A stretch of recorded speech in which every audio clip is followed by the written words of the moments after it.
because the background noise gets amplified, and if we touch people, it can get loud. For those of you who called in on the phone, we have the ability to control your mute button, but we're going to leave you unmuted on our end, so you'll need to mute on your end if that's mute on your end. All right.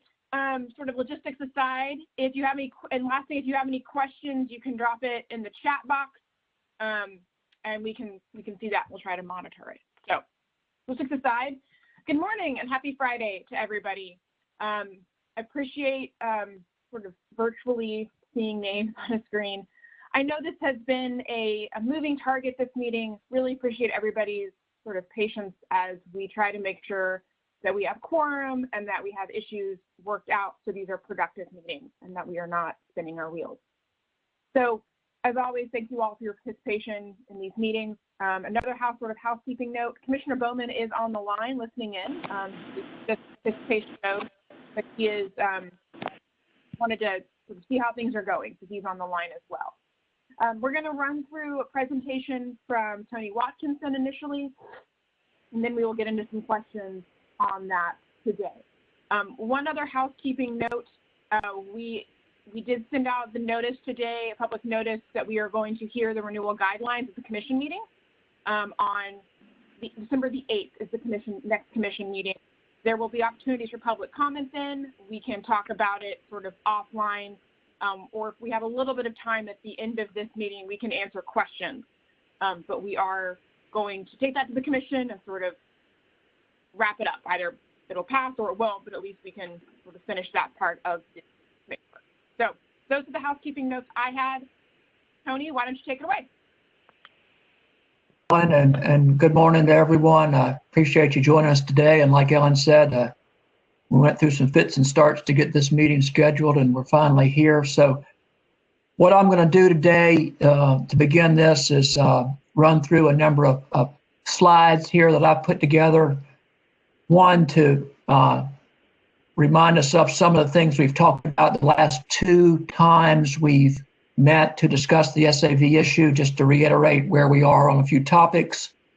We'll go through the draft edits that the aquaculture industry has presented for the SAV guidance.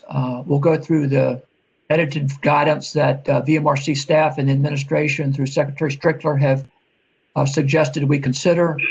And in light of Mike sending along the comments from the aquaculture industry relative to Nationwide 48, I've got a slide that shows the Norfolk District regional conditions associated with that permit that they've just recently sent out. So just wanted to make everyone aware of that. And then we'll talk about the options for, commission consideration as we move forward and what next steps we want to take with this.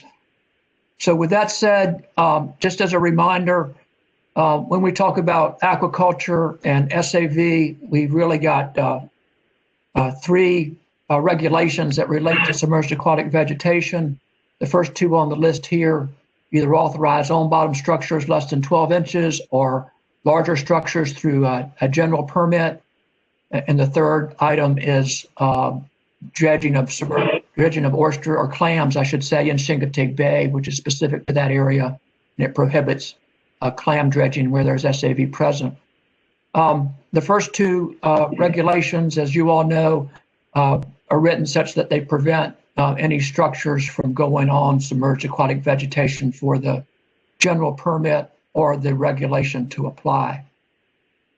Just moving on, the code, as we've talked about before, addresses SAV in that anytime we review a permit application or a lease proposal pursuant to 28.2.1205 of the Code of Virginia, the Commission's obligated to consider impacts and effects of any projects on SAV. And then Section 28.2.1204.1 requires the Commission to develop guidelines for defining SAV beds and areas where there's potential restoration. And that's what this guidance that we're talking about today does, in addition to lays out the Commission's procedures and policies related to how it will deal with SAV. And I should say that while a lot of the document is related to aquaculture and how we review that in light of the Commission's request, we developed this guidance back in 2017. The guidance is intended to address any and all encroachments on state submerged lands that we have to issue permits for with regard to what is a bed and what's not a bed. As part of our past discussions and consideration of project's effects on SAV, it was important that we looked at the VIM's classifications of coverage for different beds of SAV, and this is reflected to some extent in the guidance we've discussed and how we're proposing to permit things. And when VIMS does their SAV surveys annually, beds are into these, are grouped into these 4 classes, and that you see here on the screen. Just as examples of that, here's a computer.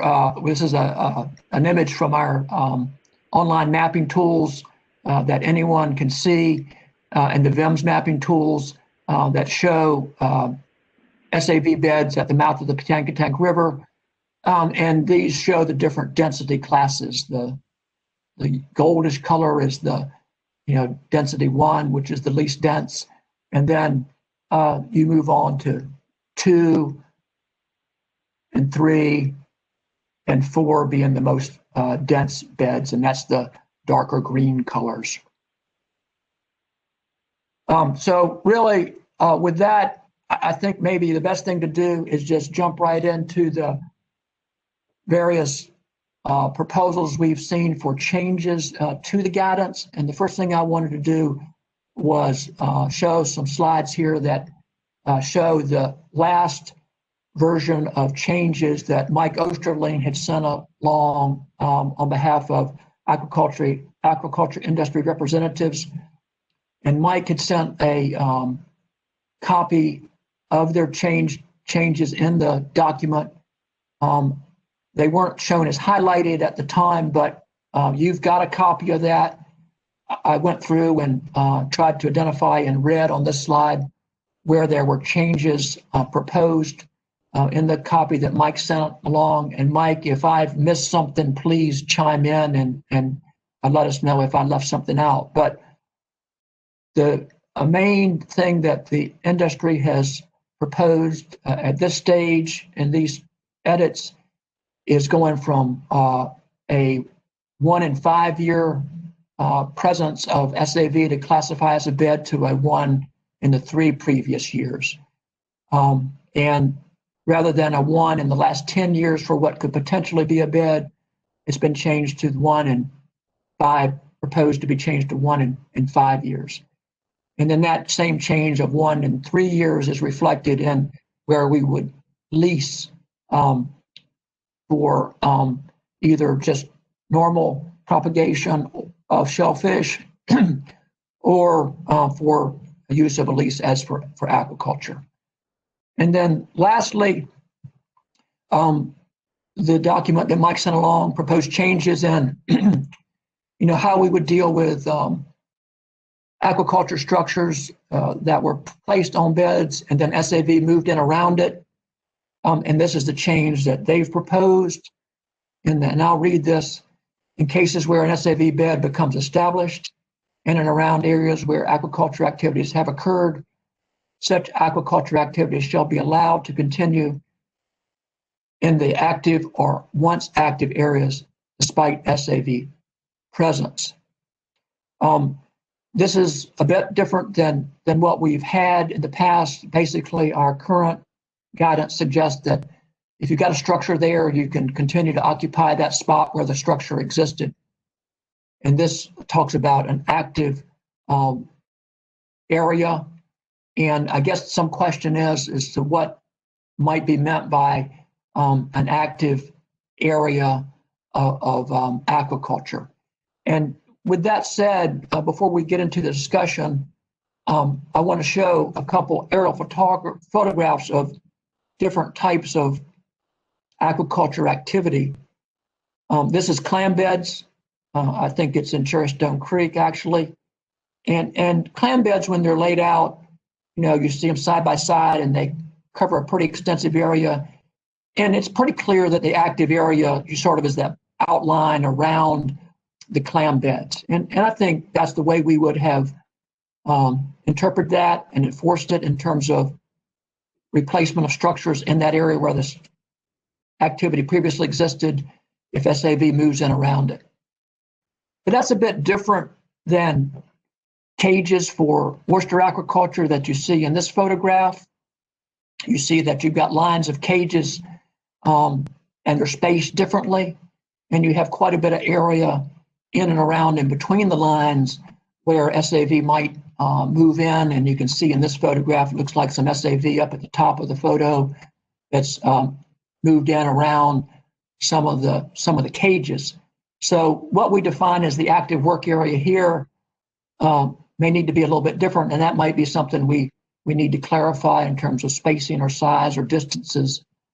And it might be prudent to also recognize the difference between clam aquaculture and oyster aquaculture with regard to an active work area related to where activities can continue. I will say that, when we've had to look at this at the staff level, we realize putting a cage back in the exact spot once you've taken it up is probably unrealistic, but that you're going to put it back in approximately the same spot. And when we look at oyster aquaculture like this, going back along approximately the same lines would seem reasonable as an active work area, but moving into a completely different spot on the lease may not be the same. So with that, rather than me continue on with the next part of the presentation about the staff and administration text proposals, maybe we ought to have a little bit of discussion here relative to the industry's proposal, and we could maybe hear from Mike if he's got any comments. This is Mike. Tony, you accurately presented the several changes that industry proposed. I like that you're thinking of differentiating between clam and oyster culture because they are two different processes. I will defer from any other comments and allow the other industry members that worked on this proposal to comment if they would like to. Thank you.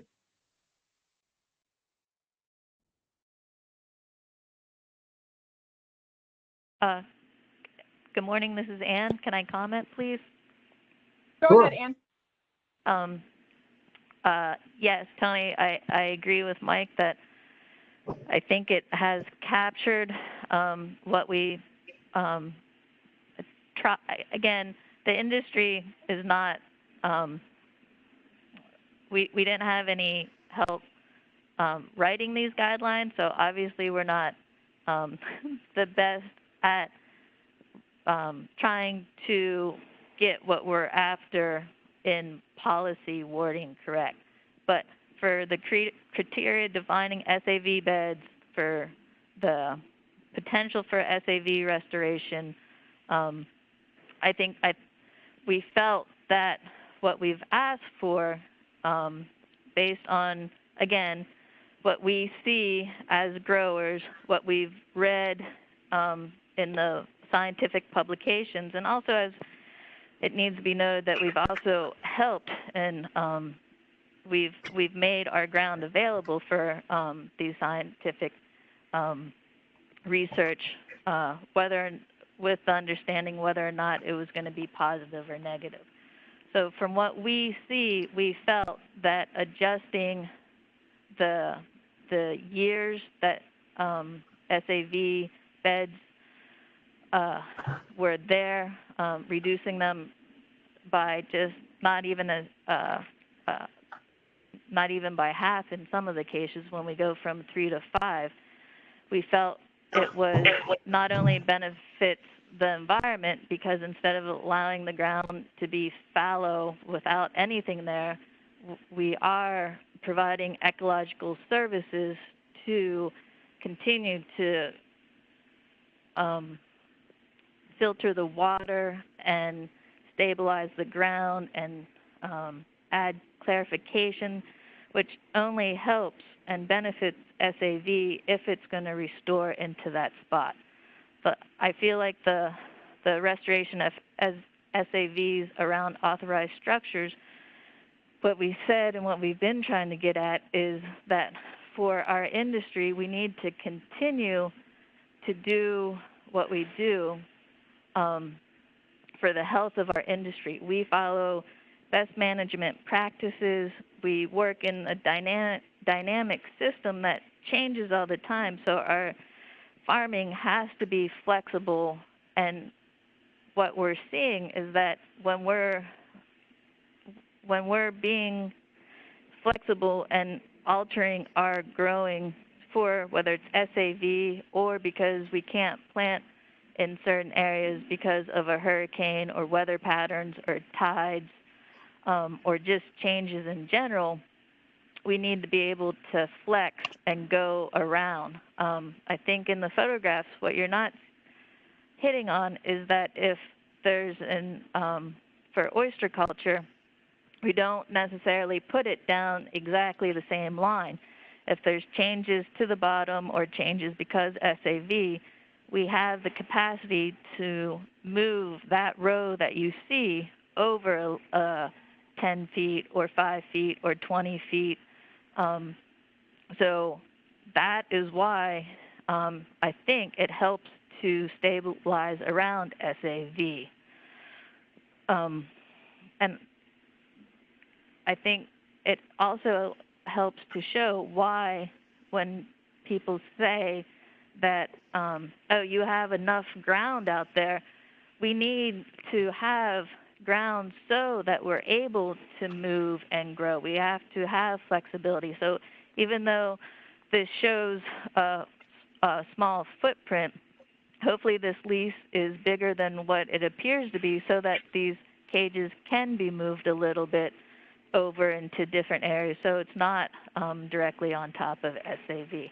For the clam culture, it's exactly the same thing. We need to have areas where we can keep allowing the ground that we can rotate our crops and have room to move. So we're not necessarily putting nets back into the same place. We have to have enough farming ground to be able to move and allow our crops to rotate, allow us to plant in different spots, because we have different stages in both clam and oyster farming that where we grow one size might not be where we actually harvest and get market product from. So I still support these guidelines. We might have to change the end paragraph for the restoration around authorized structures, but we're trying to establish that the ground that we use is what we need for flexible farming because of our ecology. All right, Anna, I thank you for those comments, and I appreciate that. And I think with regard to the issue where you were getting at, and with regard to, and I'll point back to the last slide that articulated the industry's desire to be able to move within the active work area. I think what we'll need to consider with regard to this issue is, what is that active work area? How big do you think that is relative to what's out there maybe, or was it intended to be the entire lease versus the general area where the activity is occurring? Without, maybe answering those questions right now, unless someone, has some perspective there, I would suggest I'll move on to the sort of changes that we had proposed that were commented on by the Secretary's office and modified somewhat. So unless someone has something they want to add at this point, I'll move on to the sort of next version of the guidance to go through what we've proposed as possible changes. So is there any other comment at this point? No, Tony, go ahead. Okay, good enough. All right. So what I'm going to do now is go through the changes that were similar to what we had proposed the last time we discussed this, and the secretary added to those with some edits. And I will say before I get started, really what we're proposing here is that aquaculture in some instances is appropriate in and around or where SAV has or is, but it needs to consider the density of the bed somewhat, and which should be managed through the permit process. This was allowed, or it was covered in the guidance previously as it exists, but this puts a little more, I think, emphasis on that and describes it a little more completely. So that's what this section is essentially, or these changes were essentially all about. And what it talks about here is that in this first section that where beds are very sparse, that oyster SAV or aquaculture can occur. So moving on, the more specific changes, and the changes here are highlighted in the colored text, and then you see the line through and the new text in sort of italics. Those were the changes that were made between the last version you saw during our last discussion of at the AMAC meeting and this version. One thing to point out here is that we've just sort of put in the guidance that when we authorize structures, it's pursuant to the provisions that we need to look at pursuant to 1205 of the Code of Virginia that lists numerous factors we have to consider when we issue a permit, one of which is, of course, SAV. And what this is saying is that when we have very sparse beds, we're basically recognizing that we will issue a permit on those areas when we have a proposal for aquaculture activity. And it's not to say that it precludes certain types of permits in other areas of SAV, but this is getting at pretty much saying, all right, well, if you got sparse beds, this is what we're going to authorize. Now, of course, if there's some other item in 1205 that's paramount or presents an issue, we'd have to take that into consideration as well. So, and then moving on, there's a bit more text here about our change to what we would do where SAV moves in around cages, and this gets at that very last issue that we were talking about with the industry proposal. And again, I'm going to read the last sentence, which I think is the important part of it here, and you see that it was changed from what we had discussed the last time we met. Such structures can continue to be used and replaced, but cannot be moved or replaced to cover the SAV bed without the authorization of the commission. Movement or relocation of structures to an area where SAV coverage has been classified as greater than very sparse based on annual VIM surveys for the previous 5-year period may be authorized only by permit. So again, it's getting at the fact that we have the permit process to manage this effort and activity where we have SAV present. And then lastly, with regard to changes at the staff level and through input from the Secretary's office, we just got this to propose an additional section to the guidance that's related to scientific research and exemptions. This would really apply to areas on the seaside of the Eastern Shore, as I interpret it being written, and it would allow for structures to be placed in SAV beds where it's part of a VIMS developed cooperative research agreement to evaluate the impact of aquaculture structures on SAV. And this, I think, to me, follows up on what's been going on with the research being conducted by VIMS. They've been engaged in a couple-year effort now to look at an industry scale activity on and in and around some SAV beds to try and determine what the effects are and the resource and the types of resources we see in Virginia, and maybe how that would inform our best management practices and permitting authority to allow continued occupation of aquaculture in those SAV areas.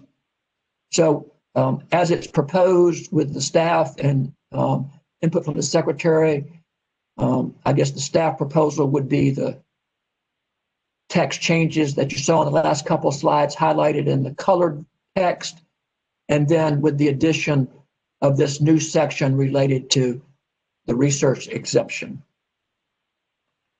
One thing I just wanted to do is just remind the group of sort of what these beds look like relative to density classes and related to this permitting action. And I showed these slides last time. I won't talk about them a lot, but I'll quickly go through them. Again, it's the mouth of the Piankatank River, and it goes from 2014 through 15, showing the changes in beds and which beds are classified as very sparse and which are classified as more dense beds. So that was, and then we're 2014, it went to 15, this is 16, this is 17, and 18. And you can see you've got some areas of very sparse beds up east of Stove Point and over near Gwen's Island. But then if you went to 2019, and we've not got all this data up yet, I don't think, through VIMS, but you can see a lot of the SAV disappeared in that particular year. So with that, I think now maybe is a good time for some discussion about the, I'll call it the staff proposal, utilizing the permit process to allow activities where beds are either sparse or there might be other density classifications.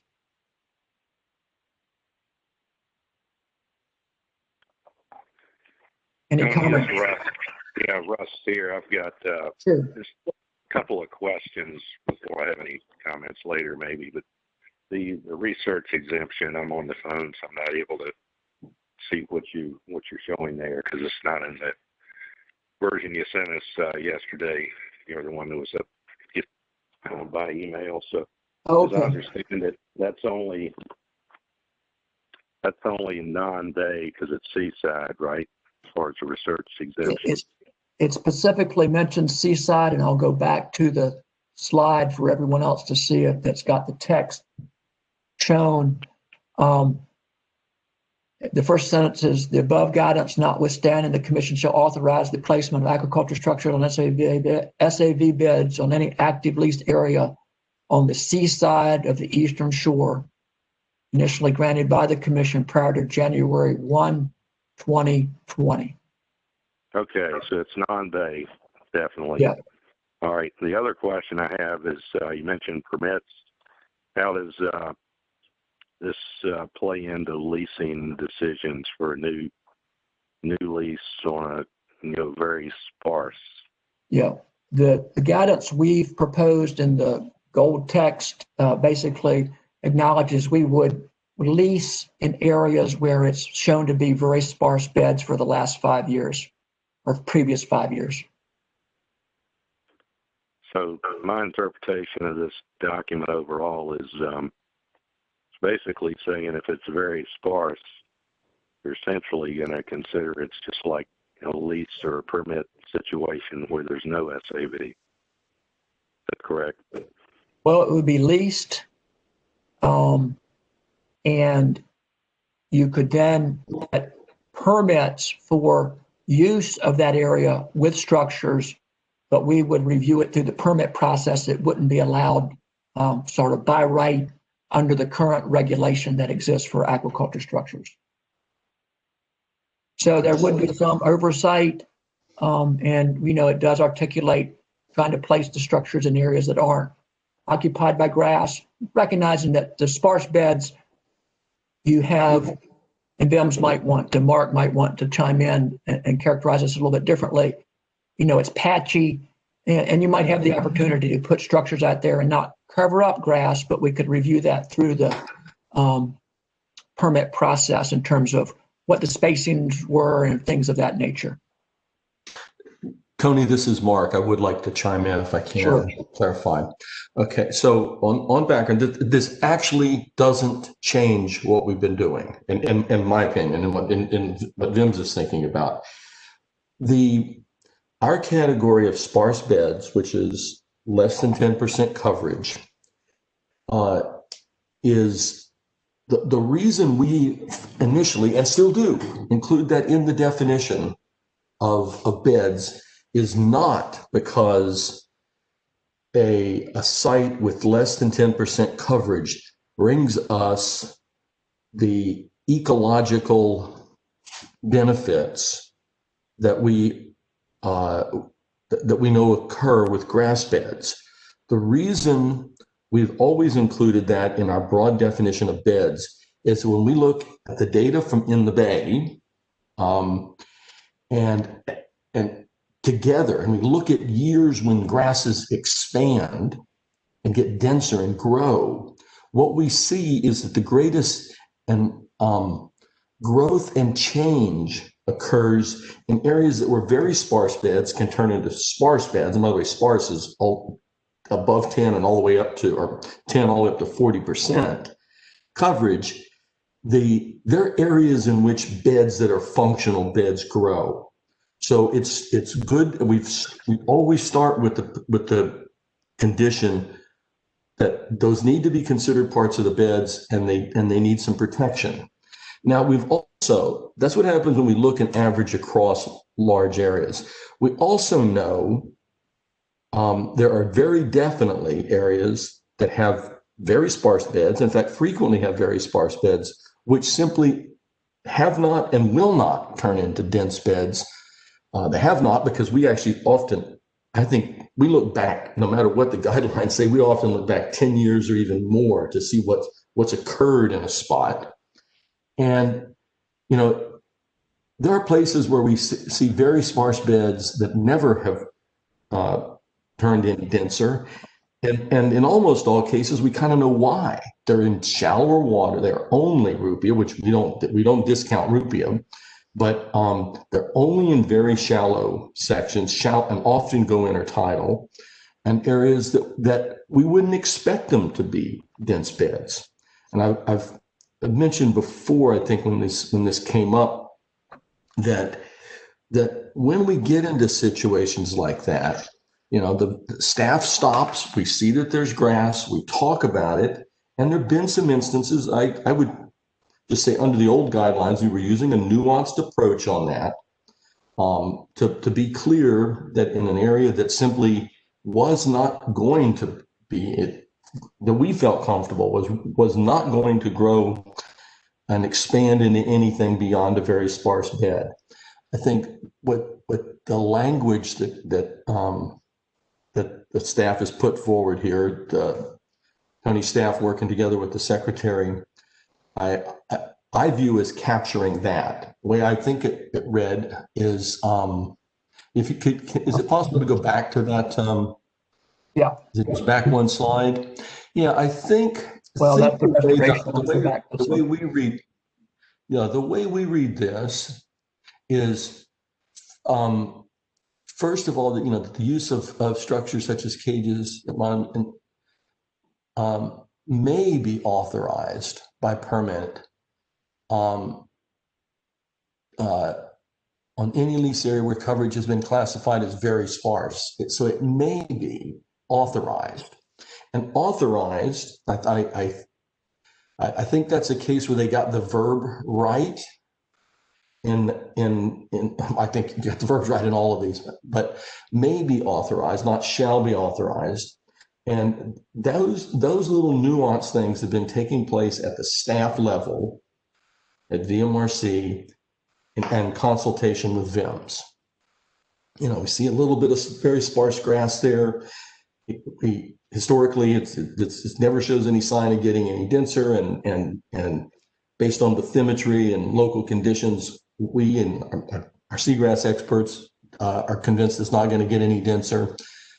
That type of encroachment has been authorized, and and it hasn't gone through permit. And then when you get to the direct placement on one, wherever there's later one about that's greater than very sparse, that has to be permitted. Doesn't say it shall be permitted. It says it must have a permit, and I don't think that changes. I don't think that changes current guidance anyway. It's just, we're unlikely to recommend a permit unless it's a permit, as we've worked with some folks to do, to get some experimental permits, short duration permits, so we can find out what the impacts are. So we can find out what type of aquaculture may or may not be compatible with seagrass beds. So anyway, I hope that helps explain it, Russ. And in particular, I don't think this is, I don't think it's any less restrictive and any less protective of the very sparse beds than VIMS has basically argued for. And we were the ones that argued to have very sparse beds, you know, in the category of being a seagrass bed. Thank you, Mark. Great. Any other comments? Yeah, we have, so Kim Husky and then AJ. Okay. Thank you, guys. First of all, I'd like to say thank you to you guys at VMRC. I know there's been a lot of work going on behind the scenes and with the Secretary's office and some involvement by the governor. I know there's been a lot of work going on because industry and actually the entire committee, not just the industry, having received this outline of these proposed changes just 30 minutes prior to our meeting, I know has been a big effort. It's been difficult for us on the committee, I'm sure, to comprehend and absorb it all.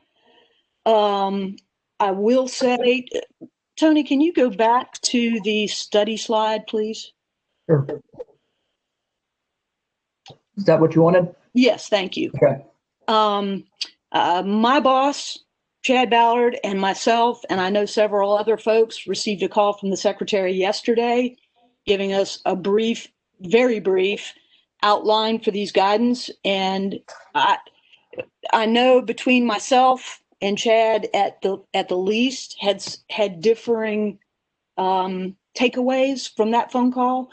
So I'd like to get some direction and some questions if I could. One being, if a company is participating in the Seaside SAV research with VIMS, it was my understanding in my very quick call with the Secretary yesterday that that company would be exempt from SAV guidelines for participation in that survey. My impression was that would be for the Seaside only. Others interpreted that to be the entire company's leases would be exempt from guidelines, be that Seaside or Bayside. Does anybody have an answer to that? So this is Ellen.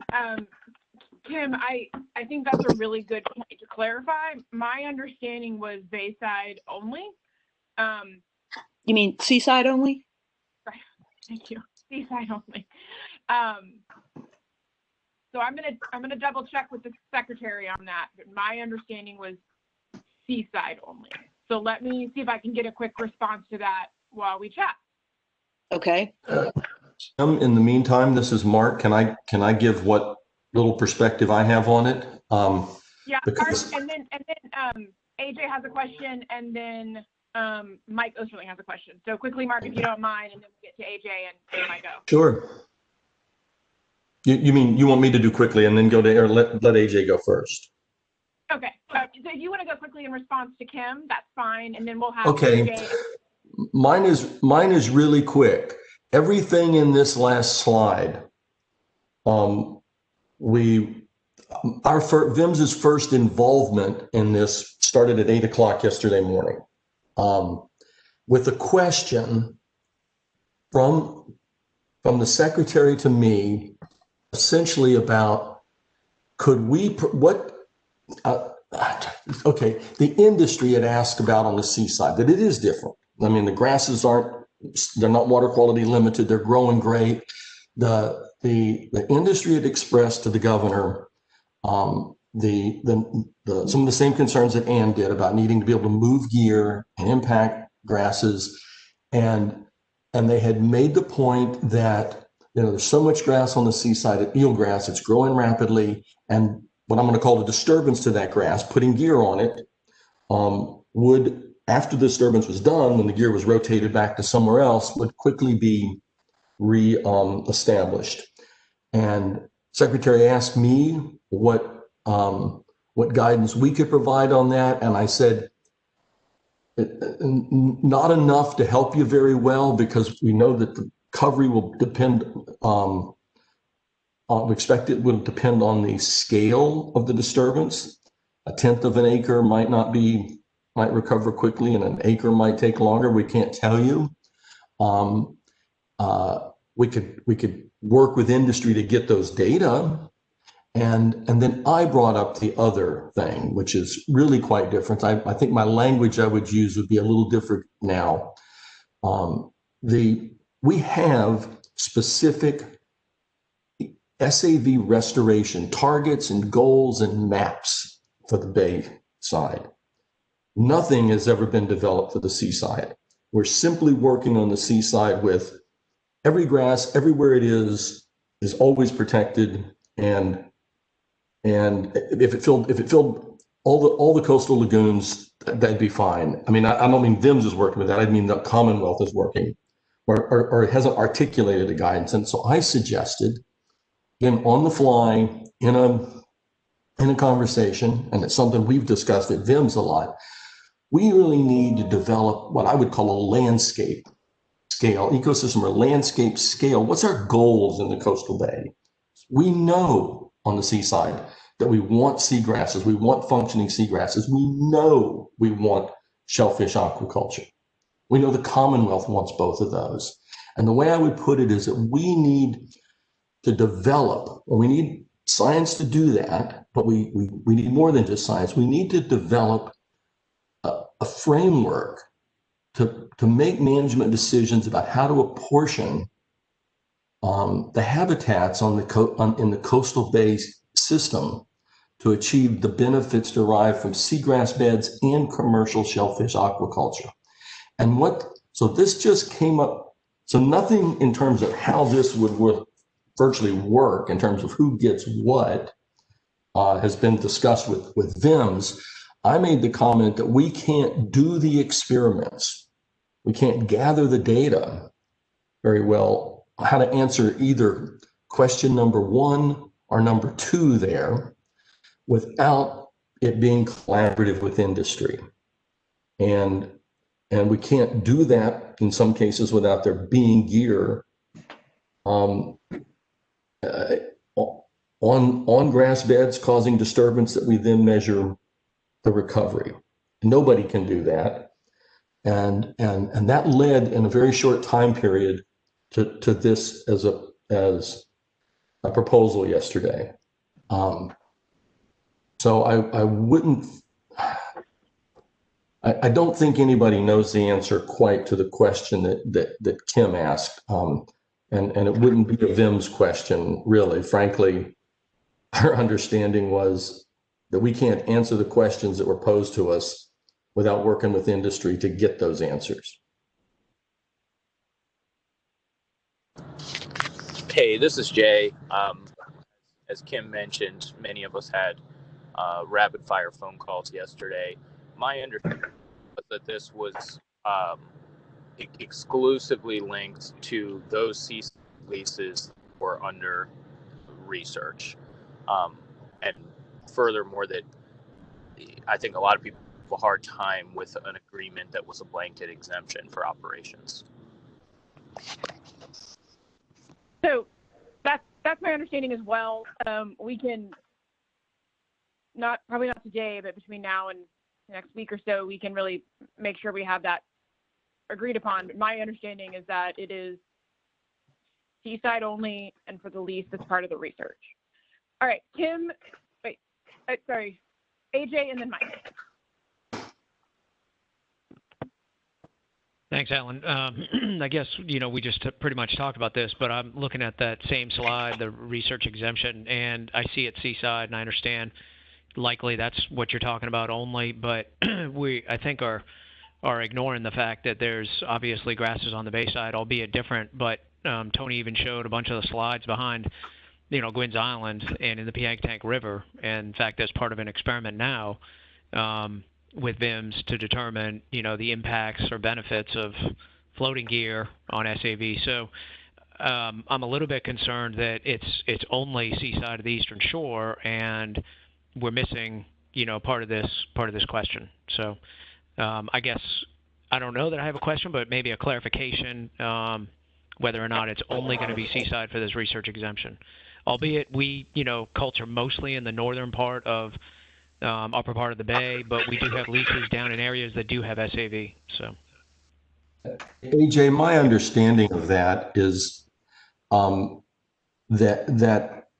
although it wasn't articulated before, it is and always has been possible to get to ask for a permit over grass beds, but nobody ever spelled it out. So we worked now a year and a half ago with 2 aquaculture industry members to help design an experiment for us, but just growing for them over grass beds, so we could try to answer that question. Wasn't spelled out in any guidelines anywhere, but it was permitted by VMRC, and some of you that have been there or heard it know that I made a presentation to VMRC in advance of that, not about each individual permit, but about the concept that we wanted to pursue. It was permitted by the Army. Both of them were permitted by the Army Corps of Engineers. And that was a case, again, where rather than the industry member, I went in advance. Well, we knew the industry members at that point, but in advance of JPAs being submitted. And I presented the case of what we were hoping to do and to help answer to the Corps.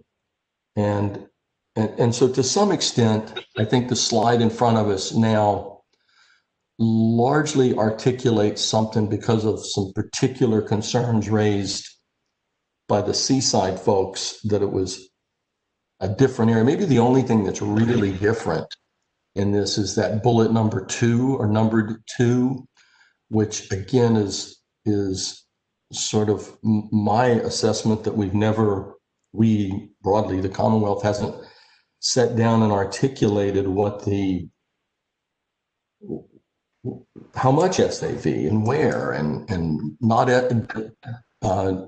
and made it clear we don't want SAV to the exclusion of a valuable industry. So I hope that answers the question, AJ. You can still, I feel confident that we can still do similar such experiments working with industry on the bay side, pending the successfully getting permits. Yeah, and I appreciate that, Mark. I mean, I think, it's certainly reasonable to assume that this explicitly excludes, an aspect of the industry. So that was my concern. I understand there's applicability to other things as well. That second bullet point is interesting because I'm interested in the impacts, also the benefits of shellfish aquaculture on SAV. And when you say at the ecosystem scale, that would include the bayside. All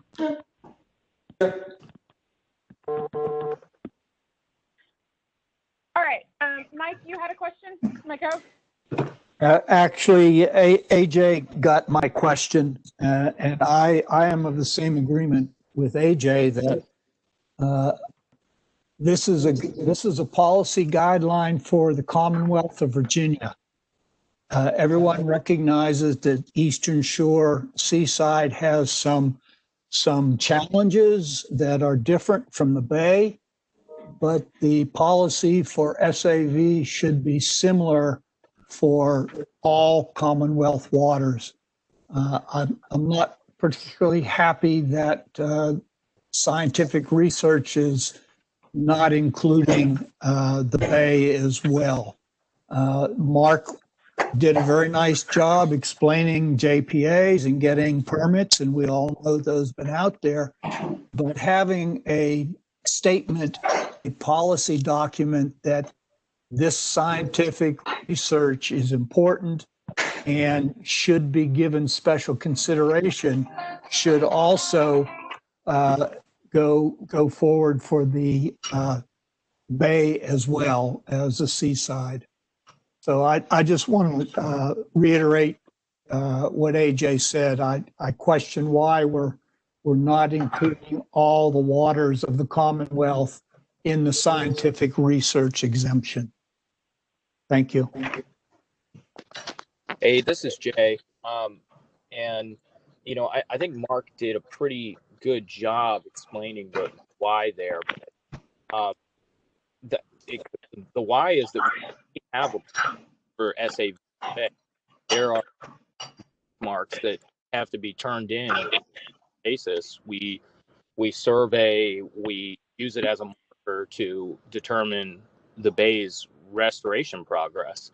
We don't have anything in the sort on the Seaside. So what this research exemption does is allows us to fill in a gap that is simply not present on the Bayside. Is there more research you could do? SAV, probably always. But where these two ecosystems are not starting with the same baseline information, and this is driving directly at a research exemption on the Bayside. Once again, I don't want to overstate this, but I need to be clear, would probably break an agreement apart as well, because we do have benchmarks for SAV in the Bay, and we have a different. This is Mike O again.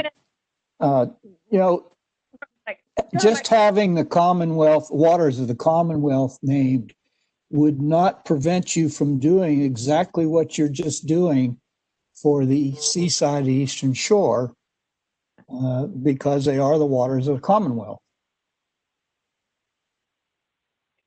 So, let me take a step back.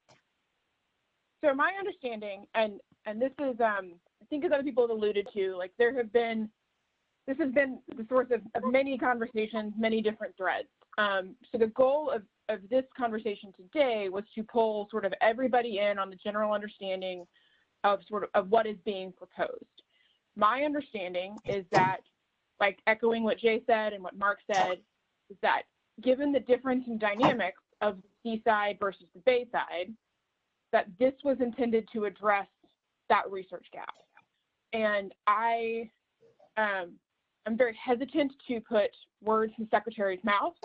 So that's not what I'm doing right now. But I'm also going to echo what Jay said, is that I think my understanding would be that this was the result of, quite a bit of work and thinking out how to thread that needle of figuring out what works, what fills in those gaps, and how we can move forward on this. So I do think that if it becomes sort of Bayside and Seaside, I think what Jay is saying is right, that that's probably going to break the deal. I obviously will circle back with my bosses when we get off this phone call, but that is my understanding. That's Russ here. I'll support what Jay said. I'm supportive of protecting SAV. I'm very supportive of protecting it everywhere. So I think it's important. But we do have the benchmark goals for the Bay, and it's very important in the Bay. We've done a whole lot of work to try to reduce nutrients. The weather's worked against us some years, but it's been a whole lot of effort put into that, and even more protective in the bay. So I can support what Jay said. Thanks. All right. Do we have other questions on sort of what is the way we can look at this? Is there's questions on what's in and what's out? You know, does it apply to the Commonwealth? Does it not? Are there other questions on that? We can answer those, and then if not, we can move on, which was where we're already headed, to a broader conversation around the policy implications and sort of where people are on this. So do other people have comments, questions, thoughts on what is being proposed today? You mean on the whole thing, right? Just not the research. Right. So yeah, I'm still. Okay. Sorry, go ahead.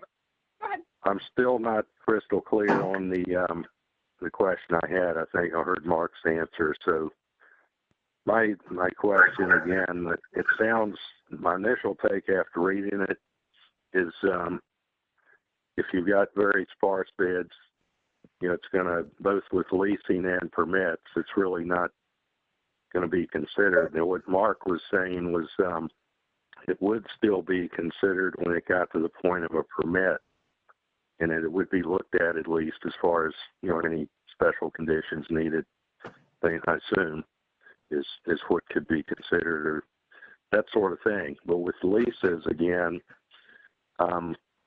what's the situation? Is it automatically, if there's no other problems with issuing the lease and the SAV is very sparse, is it going to be treated and just leased automatically with, if it's very sparse, the same as it would be if there were no SAV? Or there was something mentioned about, I guess my question is something about mentioned about the general permit even coming, being implicated, but would somebody be able to get that lease, put bottom cages out with no questions asked? You know, if we're just talking bottom cages less than 12 inches, or would that be reviewed by VMRC as well in consideration of special conditions to protect areas? And, you know, I understand, I used to work, when I worked for the state, you know, we oversaw some farm permits and that sort of thing. And I understand there might be a lease with, somebody applies for a lease and it's got a little band SAV right through the middle of it or something, and maybe it's very sparse. So I understand, you know, it's practical perspective. You may just want to lease the whole thing. But I think my question would be, in that scenario, could special conditions be considered, you know, to try to manage that area, going leasing the whole thing? But, you know, it's got some extra requirements, lease conditions that aren't just standard. Ellen and Ross, I'll take a stab at answering that, and I'd invite Ben to weigh in if he has a perspective that might be different than what I'm going to say. Is that I think the intent of the way we've tried to draft these changes is that when you have a very sparse area and you have someone proposing a lease in that area, yes, we would lease it. Of course, we'd have to consider all the other factors in terms of the lease proposal and, you know, go through our typical public interest review to grant the lease. But sparse beds in and of themselves would not prevent us from leasing it. However, when you get to the next step of allowing structures, aquaculture structures on that lease, based on the way we've tried to word this text, is that's when you would have to have the permit, the cages or nets over your aquaculture product. So it's still a two-step process. You got to have the lease. If you have an area in that lease that's classified as a bed, whether it's very sparse, or dense, you could cages on that under the current regulatory authorization. But as we've written here in these revised guidance criteria, you could get a permit in those areas. So it would be those two steps would have to be followed. So let me make sure I heard that correctly. So if somebody they could get a lease with it, if it's got some inclusions of very sparse, they could get a lease, but they could not automatically just put out bottom cages less than 12 inches on that very sparse area without a permit. Is that That's what I'm correct. hearing? That's correct. So versus a standard permit, I mean, not a permit, but standard lease with no SAV, they can put out all the bottom cages they want. Well, if you have, so you would look at it on a case-specific basis. If somebody gets a lease under those conditions, you'd look at it, on a case-specific basis. So could that condition be put into the lease itself when you lease it, or some conditions to deal with that, at least a condition that says, hey, you can't go and use bottom cages out there without getting a permit on that very sparse area. Yeah, I'm going to say the lease itself is not conditioned. There's not provisions in the code to do that. But the use of the lease is then managed or limited by other regulation, and that's how we would deal with the additional structures or the request for additional structures on the lease. Yes, if it's leased, there's no SAV documented, there's no bed, as these guidance classify a bed, yes, you can put structures out there up to 12 inches high under the regulation, no more involvement from VMRC. However, if there is a section of that bed that has a SAV bed in it, no matter the classification, but if it's very sparse, you still got to get a permit from VMRC to put those cages on that part of the lease.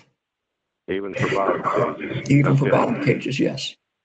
Okay, and the one more just a comment I have is there was some discussion early on about, when SAVs already come in, putting the cages back where they lay. I mean, I'm pretty familiar with some smaller operations around here. I know some folks pretty well, and but they're operating where there isn't any SAV. There's a bigger firm that operates it.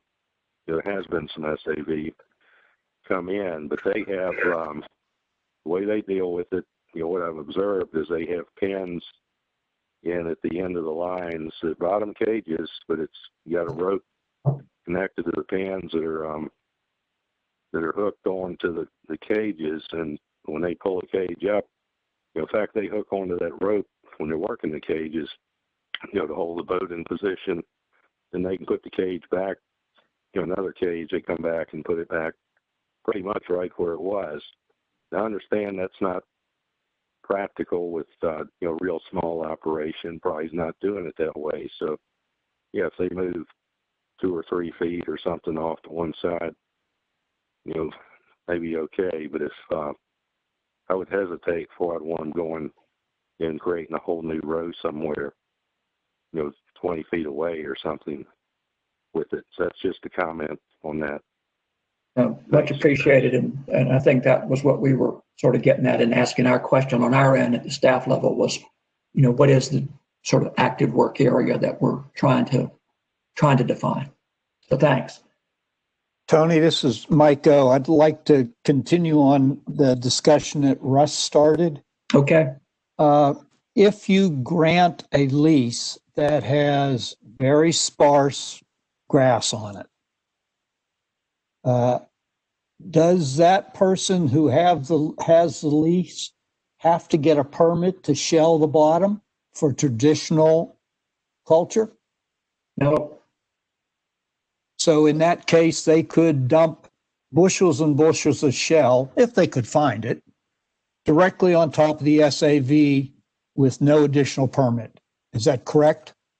Unfortunately, yes. Thank you. All right. Do we have other questions from the committee? I guess this is Mark. I just would like to comment at least on the way things have been working. if VMRC staff either look, which mostly they'll look at our web page, and they'll see that things are categorized as very sparse or whatever density of beds. Number one, typically they haven't been leasing them. They probably always could, but they haven't been. If they have some reason to think, well, that those might be beds that we wouldn't, that VIMS wouldn't say, oh no, we wouldn't recommend leasing those. They might contact us and talk about it. And again, we like, these very sparse beds, many of them can turn into denser beds, and we see that, and that's why we've suggested they're afforded the protection. That no seagrass ecologist would call these very sparse beds a seagrass bed. They really wouldn't. But we had called them that because we know that so many of them, particularly on where there's room to do it in the water depth, to become sparser beds. It's really more the exception at this point, it's certainly the exception from the average large pattern, but that we judge on an individual site basis when asked by VMRC staff, and look more carefully at it and offer an opinion that particular bit of very sparse bed is in our opinion not going to become a denser bed. I think those are actually relatively rare situations. But again, I understand just the fact that we may be working that way now, that may be the way that things are working, doesn't mean it has to be in the future. So I understand the questions, and I think they point to maybe making sure that some of this is clarified better in the guidance, which hopefully will outlast most of us. That's all. Thank you, Mark. All right. I guess any other questions or comments? Jay Ford has his hand raised. I'm going to unmute him. Oh, thanks. No, I don't see that. Interesting. Okay, Jay, do you want to go ahead? No, I just forgot to take my hand down. Oh, okay. All right. So it's Friday. But what I'm going to suggest we do now is it's about 20 till 12. We had originally thought this would go to about 12. And recognizing that many people got this information this morning, and this was a chance to get everybody having the same set of information, so we're all working from that. So I don't think, based on some of the questions I've heard today, we're going to call a vote on any of this. And what I propose we do is MRC will go back and get answers to some questions and clarifications, namely sort of what are the exemptions? Is it just the seaside leases, and for the lease studies been done on, which I think the answer is yes. And then also sort of what are the thoughts around expanding the exemption to sort of quote unquote the waters of the Commonwealth? And again, I think the answer is going to be no. But we will get back to you all with answers to those questions. I'm looking at the calendar right now. We have, some weeks before the holidays. And I mean, obviously we're not going to consider this at the December commission meeting because it hasn't been noticed, but I would like to try to get one more meeting in before the holidays, because after the holidays, we move into General Assembly, whatever that looks like this year. And I remember last year we got feedback from several of you that during General Assembly, things get very busy and it's hard to have some of these meetings. Again, I don't know what that's going to look like this year, but did hear that feedback, taking that to heart. So the next steps I see are we will answer your questions and get back to you all. We will reach out to try to schedule another committee meeting. We will not push close to the holidays. We will try to keep it sort of sooner rather than later. And yeah, Kim, you have a question? I do have a real quick question, Ellen. So in part of, again, back to the slide that talked about the proposed study, it does say in there that there will be funding from the Commonwealth. So will this be funding that the administration is going to be looking for during this General Assembly? Which would kind of fall into line about when and where you'd like us to meet again? Not where, but when. Right. Yeah, I think where is going to be from our computers for a while. Right. So Kim, that's a good clarification. I had the same question this morning as I was rereading through this, so I will add that to the list of questions we need to answer, and we'll get back to you on that. Thank you. You are welcome. All right, anything, right, I don't see any other questions in the question box. I haven't heard anybody else chime in. Appreciate everybody joining us this morning for these conversations, for everybody putting in the work and being willing to continue to talk and work on this. We will get back to you with your questions. I don't know if it'll be before the holidays, but sort of in that spirit, I hope that everybody has a very wonderful and very safe Thanksgiving, and looking forward to talking to you all in December. Have a great week, everybody. Ellen? Yeah. Can I make a final comment? I'm sorry, I don't have the access to do it through the computer or a hand raise. I thought we were going to continue to talk about the ACOE, but I just want to make some final comments. I really appreciate the dialogue today, and because I think with this COVID, we've lost a lot of dialogue between all the different parties. So I'm glad it seemed like it worked today, and I also appreciate all the hard work that's gone into this, especially for the last minute. But what I want to address is that I feel like we have not been thinking about the cost of the compliance of our AMAC changes, and we haven't looked into the researching the regulatory burden of what all this is going to cost, the impact of permits, the delays of permits or even leases, the loss in sales.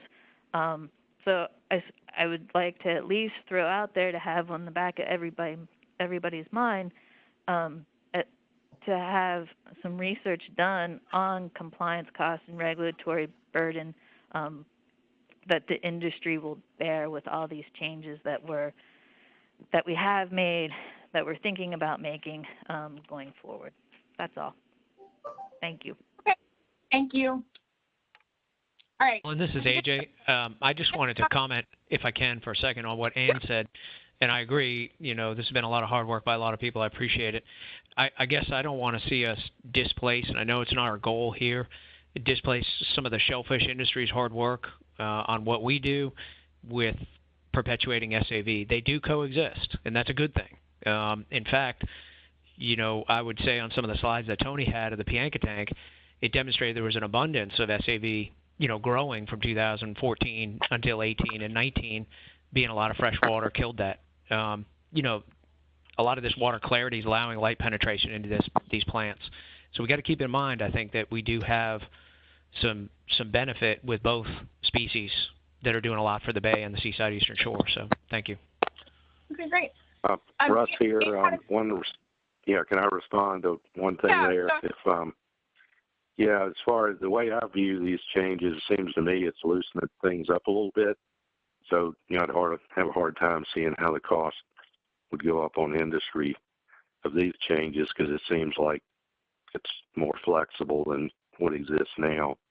That's my only comment there. Thanks. Okay.